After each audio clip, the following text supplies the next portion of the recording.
नमस्कार, मैं हूं संजीव श्रीवास्तव। आप देख रहे हैं 4 PM न्यूज नेटवर्क। 50 करोड़ रुपए की गोल्डन कार। जी हाँ दोस्तों, आपको स्मरण होगा इस कार और उस सिपाही जो परिवहन महकमे में केवल 7 बरस पदस्थ रहा और 200 करोड़ रुपए से ज्यादा की दौलत का मालिक बन बैठा और चर्चाएं उसकी पूरी देश में है। उस सिपाही ने, उस पूर्व सिपाही ने आज एक बार फिर पुलिस और जो जांच एजेंसियां हैं उनको दगा दे दिया, उन्हें धोखा दे दिया। याद होगा आपको, भोपाल में बीते 19 दिसंबर को एक रेड हुई थी। और रेड किसकी यहां हुई थी? छापामार कार्रवाई की गई थी परिवहन महकमे में 7 बरस सेवाएं देने वाले सौरभ शर्मा के ठिकानों पर और उसके सहयोगियों के पतों पर।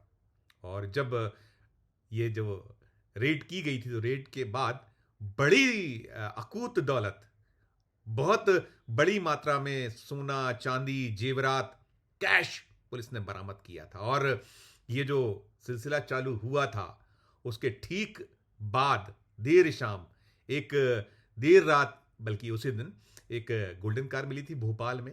एक जो इलाका है यहाँ जहाँ ब्यूरोक्रेसी काफी बड़ी संख्या में वहां लोग अब रह रहे हैं, वो इलाका, वहां वो एक गोल्डन कार मिली थी जिसमें 52 किलो सोना, 11 करोड़ रुपए नगद, कुल 50 करोड़ रुपए की गोल्डन कार थी। और इसके साथ साथ जो छापामार कार्रवाई चलती रही थी अलग अलग जो सौरभ शर्मा या उससे जुड़े लोगों के पत्र ठिकानों पर, तो संपत्ति और अन्य ब्यौरा मिलता चला गया था। और 19 दिसंबर के बाद से तमाम जांच एजेंसियां, चाहे वो पुलिस हो, लोकायुक्त हो, मध्य प्रदेश का जो लोकायुक्त पुलिस है वो, या फिर इनकम टैक्स ईडी, सबकी निगाह नजर में सौरभ शर्मा था। और सौरभ शर्मा ये इसने देशव्यापी सुर्खियां बटोरी। इसने अपने पिता की जगह परिवहन महकमे में जुड़ जुगत से कहीं ये अनुकंपा नियुक्ति पाली थी। इसके पिता स्वास्थ्य महकमे में पदस्थ थे, उनकी मृत्यु के उपरांत इसे अनुकंपा नियुक्ति मिली थी और वो मिली थी परिवहन महकमे में। और परिवहन महकमे में सिपाही पद पर पदस्थापना के बाद, हाल का मामला है, अभी हाल ही के दिनों का, बहुत लंबा वक्त नहीं है, शिवराज सिंह चौहान सरकार के दौरान का जो उनका टेन्योर रहा है, दूसरा तीसरा टेन्योर, इस दौर में ये पदस्थ रहा और इसने भरपूर कमाइयां की। और ये निकल कर आया था कि ये जो मध्य प्रदेश की परिवहन चौकियां हैं, मध्य प्रदेश के जो परिवहन नाके हैं, उस पर ये उगाही किया करता था। और ये मानकर चला जा रहा है कि इसके जो तार हैं बड़े बड़े लोगों से जुड़े हुए हैं। और ये सही भी है कि बगैर ये ऊपर के जो प्रश्रय होता है, शह मिलती है, वहां से शह होती है जो, उसके बगैर करना संभव नहीं है। तो वही सब कुछ चल रहा था। और ये मामला सुर्खियों आने के बाद से मध्य प्रदेश की सरकार की जमकर भद्द पिट रही है, लगातार सुर्खियों में है। भारतीय जनता पार्टी की मध्य प्रदेश में सरकार है, बीते लंबे वक्त से यहां सत्ता में बीजेपी है और प्रधानमंत्री नरेंद्र मोदी,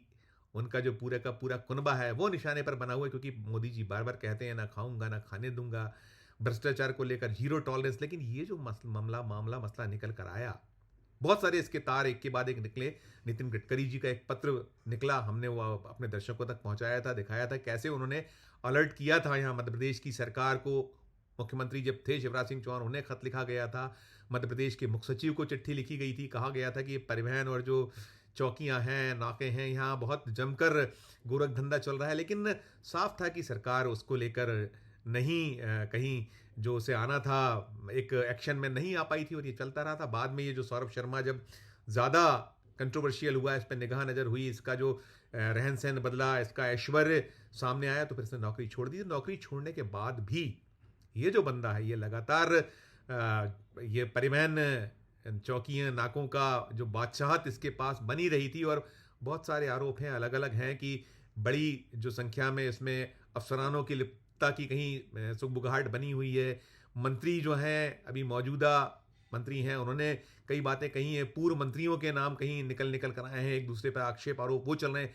इन सब के बीच इसकी ढूंढाई बीते 19 दिसंबर के बाद से लगातार चल रही थी। पुलिस महकमे का लोकायुक्त जो एजेंसी है उसका ये कहना था कि ये तो दुबई भागा हुआ है, दुबई में छिपा हुआ है पत्नी सहित, और तमाम बातें हो रही थी। इन सब के बीच जो पुलिस का, लोकायुक्त की जो एजेंसी है, मध्य प्रदेश लोकायुक्त का जो पुलिस अमला है, वो इसे ढूंढता रहा। साथ साथ जो इनकम टैक्स की निगाह नज़र में ये बना ही हुआ है, इसके साथ साथ ईडी की निगाह नज़र में ये है, क्योंकि मनी लॉन्ड्रिंग के भी आरोप हैं। और इसके पास से काफ़ी जो इसके पते ठिकानों से छापे के दौरान कुछ दस्तावेज बरामद किए गए हैं, जिसमें निकल कर आया है कि कोई एक डायरी भी मिली हुई है, लोकायुक्त को लगी हुई है उसके हाथ, जिसे लेकर एक राजनीति मध्य प्रदेश में होती रही है, लगातार चल रहा है, आरोप प्रत्यारोप का दौर चल रहा है। मध्य प्रदेश कांग्रेस के अध्यक्ष जीतू पटवारी ने तो ये तक कहा है कि उस डायरी में हजारों करोड़ों का लेन देन है। और कुछ पन्ने उन्होंने मीडिया के समक्ष प्रस्तुत किए थे। कुछ शिकायतें हुई हैं, ग्वालियर के एक एडवोकेट हैं, उन्होंने बाद में भी बहुत सारी शिकायतें की हुई हैं। तो ये मामला, ये मसला लगातार सुर्खियों में बना हुआ है। और कुछ अब तक गिरफ्तारी किसी की नहीं की गई थी लोकायुक्त पुलिस द्वारा। पूछताछ और संदिग्ध जो लोग हैं उनसे लगातार उन पे निगाह नज़र थी, पूछताछ का सिलसिला चल रहा था। हमने जब पिछली खबर बताई थी तो जो लोकायुक्त पुलिस के मुखिया हैं जयदीप प्रसाद, उनसे हमने पूछा था कि किसी की गिरफ्तारी, तो उन्होंने कोई स्पष्ट जवाब नहीं दिया था। उनका कहना था कि आपको कुछ जानकारी चाहिए तो मैं हमारे ऑफिस में आइए। ऑफिस में हम लोगों ने कोशिश की थी, नहीं मिल पाई थी, लेकिन कुल मिलाकर निकल ही रहा था, कोई पकड़ा नहीं गया था। और यही बार बार कहा जा रहा था कि निगाह नज़र है, जहाँ जहाँ वो छुपा है, संदेह है जहाँ छुपे होने के, वहाँ वहाँ तमाम निगाह नज़र रखी जा रही है, धरपकड़ के प्रयास चल रहे हैं। इन सब के बीच ये जो सौरभ शर्मा है, इसने जो आज 27 जनवरी को दोपहर, अब से कुछ देर पहले 1 बजे के आसपास ये भोपाल डिस्ट्रिक्ट कोर्ट में अपने वकील के साथ पहुंचा, जो कोर्ट है उसके समक्ष। और इसको लेकर एक बात ये भी चलती रही है, लगातार कहीं ना कहीं अंदेशा जताया जाता रहा है कि उसकी जान की रक्षा सुरक्षा होनी चाहिए, क्योंकि ये पूरा मामला मसला बेहद बेहद संदेहास्पद है। और यदि वो कहीं उसको क्षति पहुंचाने जैसे कोई कार्रवाई भी हो सकती है। ये माना जा रहा था कि उसके सीने में बहुत सारे राज दफन हैं, बहुत बड़े बड़े नाम उसके पास हैं उसके पास, तो उसकी रक्षा, उसकी सुरक्षा की बात हो रही थी। इसके सरेंडर होने के बाद कई सारे चेहरे बेनकाब हो सकते हैं मध्य प्रदेश में। और साथ साथ अब ये जो लोकायुक्त है या अन्य एजेंसियां, इनकी विफलता भी नजर आ रही कि इन्होंने कैसी जांच की, कैसी पड़ताल की, वो क्यों नहीं ढूंढ पाए। और इन सबको चकमा देते हुए वो कोर्ट पहुंच गया। वो नहीं चाहता है स्पष्ट तौर पर, उसने पहले भी कोशिश उसकी और वकीलों की ओर से हुई है कि किसी तरीके से उसे अग्रिम जमानत मिले, कुछ उसको राहत मिले, कोशिशें करते रहे, लेकिन वो भी परवान नहीं चढ़ पाई थी। इन सब के बीच अब इसका मिल जाना, ये एक जो पूरा का पूरा यहाँ परिवहन महकमे में लोग पदस्थ हैं, चाहे वो अफसर हों या पूर्व में जो इस महकमे के मंत्री रहे हैं, ऐसा माना जा रहा है कि उनकी मुश्किलें आने वाले दिनों में बढ़ सकती हैं अगर इसने, सौरभ ने कुछ राज खोल दिए, पर्दा उठा दिया पूरे के पूरे बुरे धंधे से।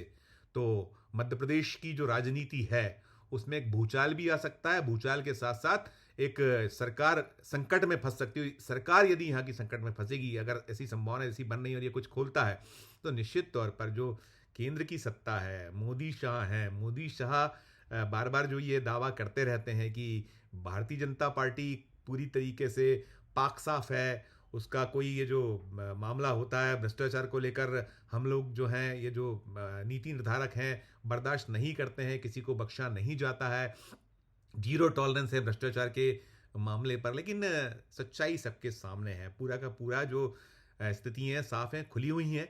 अब ये मामला, ये मसला एक नए मुहाने पर आकर खड़ा हो गया, ऐसा माना जा रहा है।